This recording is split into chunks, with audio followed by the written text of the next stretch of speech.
이런 것들이 우리가 성화를 이루어가는 데 있어서 필요한 그런 조치들이에요. 근데 마지막으로 지난주에도 제가 말씀을 드렸지만 우리는 성화에 대해서 깊은 오해가 있습니다. 성화는 이 땅을 우리가 살아가는 동안에 이루어지는 거잖아요. 그래서 흔히 그리스도인의 삶을 산다라고 할 때는 이 성화를 가리키는 거예요. 성화의 삶을 살아가는 것을 가리키는 거잖아요. 가리키는 거란 말이죠. 그런데 이것은 좁은 문을 통과해서 좁은 길을 걸어가는 것이고 많은 대가를 치르는 삶이고 수고와 인내를 요구하는 삶이라는 것입니다. 즉 자기를 부인하고 십자가를 지고 가는 것이에요. 그렇기 때문에 이 삶은 결코 녹록지 않은 삶이 분명합니다. 우리 철록정을 우리가 살펴보았잖아요. 그가 천성에 이르기까지 끊임없이 싸우고 끊임없이 그렇게 쉼이 없이 싸워 나갑니다. 즉 성화의 삶은 고단하고 싸움과 수고와 인내와 땀과 때로는 우리의 목숨을 요구하는 자기를 부인하고 십자가를 지고 가는 삶이라는 것이에요. 이게 기독교거든요. 그런데 오늘날 이런 기독교를 얘기하면 그건 광신자들이 그렇게 살아가는 것이다. 몇몇 특별한 사람들이 살아가는 것이 도대체 누가 그런 삶을 살 수 있느냐 이렇게 말한다는 것이죠. 맞습니다. 사람으로서는 할 수 없는 거예요. 즉 사람이 거듭나지 않고 그리스도인의 삶을 성화를 이루어가는 삶을 사는 것은 불가능해요. 그렇기 때문에 많은 사람들이 이 길을 가지 않는 거예요. 그래서 언제나 이 길을 가는 사람은 소수입니다.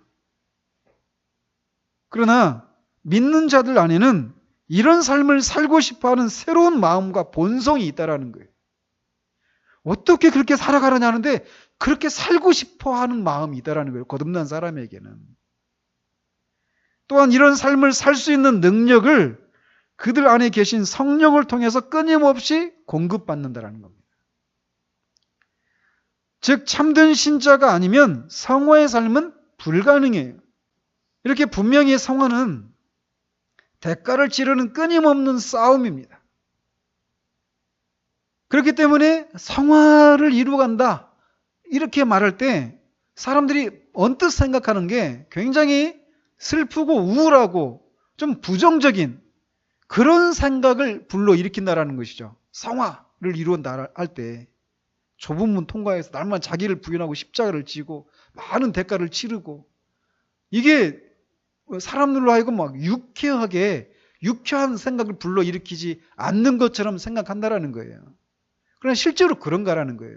성화라고 하는 것이 우리를 부정적이고 우울한 생각을 불러일으키는 그런 거냐고. 결코 그렇지 않습니다. 오히려 성경은 우리가 거룩한 삶을 살아가면 참된 기쁨을 경험하게 된다고 말합니다. 주님이 요한복음 15장에서 이렇게 말씀하셔요. 내가 아버지의 계명을 지켜 그의 사랑 안에 거하는 것 같이 너희도 내 계명을 지키면 내 사랑 안에 거하리라. 내가 이것을 너희에게 이름은 내 기쁨이 너희 안에 있어 너희 기쁨을 충만하게 하려 함이라. 이렇게 말씀하셨어요. 즉 주님의 계명을 지키는 것 이게 뭡니까? 이게 거룩함을 이루어가는 거예요. 그렇잖아요? 그런데 그런 삶을 살아가면 주님이 아버지의 계명을 지켜서 그의 사랑 안에 거하면서 누리는 기쁨, 그 기쁨이 우리 안에 충만하게 된다라고 약속하고 계신 거예요. 그러니까 성화의 삶을 살아가는 것은 우리로 하여금 이 주님이 누리셨던 이 충만한 기쁨을 경험하게 하는 그런 삶이라는 것이죠. 분명히 그런 대가를 치르는 삶이 있지만 말이에요. 그래서 이렇게 하나님과 교제를 나누는 데서 오는 그 기쁨을, 그 기쁨의 충만함을 누리게 하신다라는 거예요. 하나님과의 교제에서 누리는 기쁨보다 크고 충만하고 순전한 기쁨은 없습니다. 거룩한 삶을 살아가는 자들에게 주님은 이렇게 하나님과의 교제에서 누리는 기쁨이 충만하게 될 것이라고 약속하고 계십니다. 그리고 이 기쁨은 한번 몽땅 경험하고 나중에 연금 타먹듯이 조금씩 타먹는 이런 방식의 기쁨이 아니라 지속적이고 점진적인 그런 기쁨입니다. 우리가 이 땅에서 하나님과의 교제에서 누리는 기쁨이 아무리 크다 해도 장차 우리가 이 죄의 몸을 벗고 썩지 않을 영광스러운 새 몸을 입고 완전히 영화롭게 되었을 때 누리는 기쁨에 비하면 이 땅에서 누리는 그 하나님과 교제에서 누리는 그 기쁨이 정말 분명히 크고 충만한 거예요. 그러나 나중에 진짜 우리가 이 죄의 몸을 벗고 누리게 될 그 기쁨에 비하면 맛보기에 불과한 거예요. 우리 앞에는 이런 기쁨이 기다리고 있습니다.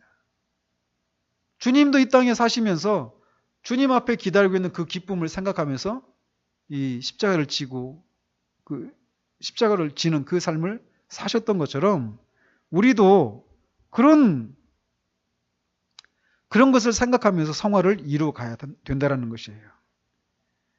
그러나 우리가 성화를 이루어가는 과정에서 이런 기쁨을 누리기도 하지만 때로는 죄와 세상의 유혹에 넘어지기도 합니다. 육신의 요구를 이기지 못하고 지는 경우도 생긴다라는 거예요. 말씀을 가까이 하고 그 말씀이 주는 그 달콤함을 누리며 살아야 되는데 말씀이 항상 그렇게 달게만 느껴지는 것은 아니다라는 거예요. 때로는 모든 것이 싫어지고 무감각해지기도 합니다.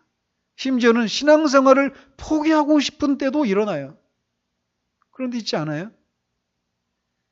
성화를 이루는 삶이 늘 전진 앞으로 이것만 이렇게 막 한 번도 뒤로 물러가는 것이 없이 전진 앞으로 하는 것 같은 그런 길이 아니라는 거예요. 그래서 이 앞으로 3번 걸어갔다가 뒤로 또 2번 물러가는 것 같은 이런 것이라는 거죠. 그것은 참으로 더디고 지난한 인내를 요구하는 것입니다. 그래서 산에 오르다 보면 올라가는데 어떤 때는 내리막길을 걷는 경우 있잖아요. 올라가는 과정에서도. 그런 것처럼 그렇다고 해서 내리막길을 산에 오르는 중에 내리막길을 걸어간다고 그게 내리막길이 아니거든요. 결국은 정상으로 이렇게 올라가게 되는 것처럼 신앙이 뒤로 물러나는 것 같은 시기를 우리가 지나기도 해요. 그러나 이것이 곧 그가 생명을 잃어버리거나 없었던 증거라고 할 수는 없습니다. 왜냐하면 그가 비록 죄를 짓지만 죄의 지배 아래 있지는 않기 때문이에요.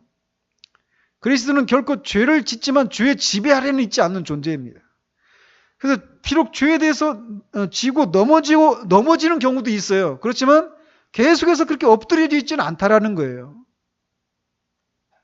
자신의 과오와 실패를 정직하게 그의 주인에게 아뢰고 용서를 구하면 다시금 그리스도의 보혈은 그의 죄를 깨끗이 씻기고 다시금 그에게 강심제를 제공해서 그를 일어나 주를 위한 길을 계속해서 걸어가도록 하다 봅니다. 이 길을 죽을 때까지 가는 거예요. 그 길을 가다 보면 쉬는 날이 옵니다. 그날은 우리가 이 육체의 장막을 벗고 주님 안에 있게 되는 날이에요. 그때까지 우리가 이 길을 계속 가야 돼요. 가는 동안 서로 동지적인 그런 사랑으로 보듬고 감싸면서 이 길을 계속 가야 됩니다. 주님이 우리를 부르신 것은 우리를 부정하게 하심이 아니고 우리를 거룩하게 하심입니다. 하나님의 뜻은 우리가 거룩하게 되는 거예요. 이 거룩함을 이루어가는 이 길이 우리에게 주어져 있는 그런 임무인 것을 알고 앞에서도 말씀드린 그런 방편들을 활용해서 적극적으로 활용해서 우리가 거룩함을 계속해서 이루어가는 그런 우리들이 되기를 바랍니다. 하나님 아버지, 우리가 성화에 대해서 더 구체적으로 살펴보았습니다. 우리가 얼마나 자주 예전에 우리가 받았던 그 은혜를 생각하면서 오늘 그렇지 못한 우리들의 모습을 보고 안타까움과 후회와 때로는 마음의 어려움을 가지면서 그렇게 지나는 경우들이 많이 있는지 모릅니다. 그런 많은 어려움을 느끼는 그런 이유들 중에 하나는 우리가 그리스도 안에서 그리스도와 연합해서 어떤 위치 가운데 오르게 되었는지를 정확하게 알지 못하는 데서 비롯되는 경우도 있음을 알고 성경이 우리를 그리스도와 연합해서 어떤 사람이 되었는지 어떤 사람이 되었다라고 말하는지를 우리가 부지런히 연구하고 살펴서 우리가 진리를 알지 못하기 때문에 그렇게 거룩함을 이루어가는 일이 있어서 뒤쳐져 있는 주저앉아 있는 그런 우리들 되지 않도록 주님 도우시기를 원합니다. 하나님 아버지, 정말 우리를 거듭나게 하시고 새로운 본성을 주시고 우리 안에 성령을 또 내주하게 하셔서 우리로 하여금 거룩한 삶을 살아가도록 하시는데 우리가 성령의 소욕에 대해서 민감한 자들 될 수 있도록 주님 도와주시옵소서. 성령께서 슬퍼하시는 것을 우리가 참으로 늘 민감하게 반응할 수 있는 우리가 되게 하시고 성령이 기뻐하시는 것이 무엇인지를 아는 데 있어서 우리가 동일한 반응이 있어서 즉각적으로 그렇게 순종해 나가는 것을 통해서 우리가 한 해, 두 해가 지나고 나서 우리가 지나온 삶을 돌아보면 우리가 얼마나 지금과 비교해서 얼마나 그때는 참으로 얼마나 어리고 얼마나 연약한 가운데 있었는가를 이렇게 돌아보며 볼 수 있도록 그렇게 우리가 계속해서 거룩함을 이루어 나가는 일에 중단이 없이 그렇게 나아갈 수 있는 우리 모두 될 수 있도록 주님 도와주시기 원합니다. 예수 그리스도 이름으로 기도합니다. 아멘.